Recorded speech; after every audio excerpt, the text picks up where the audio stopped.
Século XIII, o exército mongol invade a ilha de Tsushima para tentar iniciar o domínio do arquipélago japonês. Esse é basicamente o mote central de Ghost of Tsushima, jogo lançado com exclusividade para o PlayStation em meados de 2020 e que eu só pude jogar agora e vou falar um pouquinho sobre ele aqui nesse vídeo.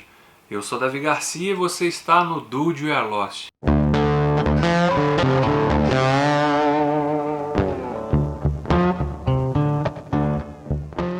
Pois é, Ghost of Tsushima foi um jogo de mundo aberto lançado em junho de 2020, né? Conta a história do samurai Jin Sakai, um dos poucos sobreviventes ao ataque do exército mongol no arquipélago japonês através da ilha de Tsushima, né? Que faz parte do arquipélago e ali serve de porto de entrada, digamos assim, da parte continental do Oriente para a ilha principal. Ele é um dos poucos sobreviventes desse ataque e ele precisa subverter o código samurai para tentar resistir a presença desse exército mongol ali, tentar de alguma forma expulsar esses invasores ali da sua terra natal, né? E aí ao longo do jogo a gente vai vendo os conflitos que esse personagem vai tendo, porque ele tem que alterar o modo de pensar e agir dentro do código de honra samurai, né? E isso acaba criando conflitos com outros personagens que a gente vai vendo com quem ele interage ao longo do jogo. É um jogo muito divertido, lembra muito, claro, quando a gente fala de mundo aberto e de história de samurai, porque é uma história que divide o mesmo DNA com as histórias de faroeste e lembra um pouco o Red Dead Redemption, né? Porque também era um jogo centrado em personagens em mundo aberto, e que você vai tendo ali aquele monte de missões no desenrolar da história principal para você concluir, assim como as missões paralelas, que eu diria até de cara que são o calcanhar de Aquiles aqui desse jogo, porque elas são muitas e elas são muito repetitivas.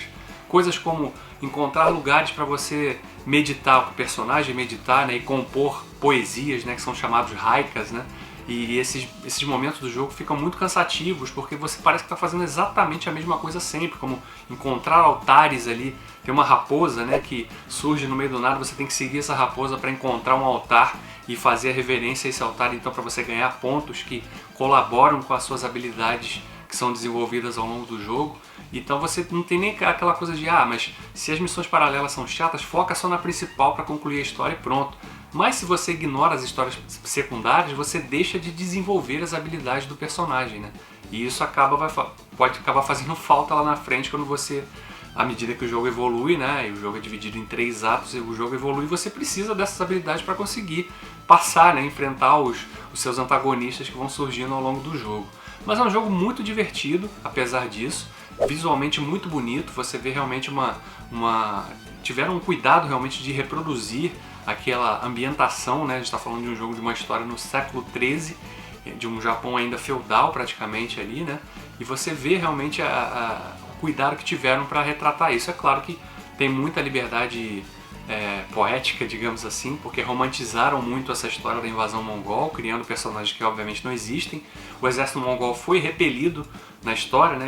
Eles foram repelidos dessa tentativa de invadir o Japão, mas não porque um samurai sobreviveu e resistiu e conseguiu derrubar esse exército como se fosse uma espécie de Rambo, né? Não foi isso que aconteceu na verdade, mas é óbvio, a história usa um ponto de partida da invasão mongol para contar uma história centrada nesse personagem, o Jin Sakai, né? O jogo coloca esse personagem em frente a tendo que encarar, né, alguns conflitos morais e éticos ali à medida em que a história avança, e isso coloca ele em choque, reta de choque, inclusive com outro personagem que é muito importante, que é o Shimura, né, que é o tio do Jin Sakai, de um clã muito poderoso e importante ali na ilha, visto com muito respeito pelo Shogun no arquipélago principal, né? E à medida que o Jin vai andando na história, caminhando na história e toma certas atitudes, o tio entra em rota de colisão com ele, porque acha que o sobrinho deixou de seguir o caminho samurai. E isso é inaceitável, indesculpável e não tem justificativa, né? Ele não aceita a coisa os fins justificam os meios para conseguir aceitar as ações do sobrinho, né?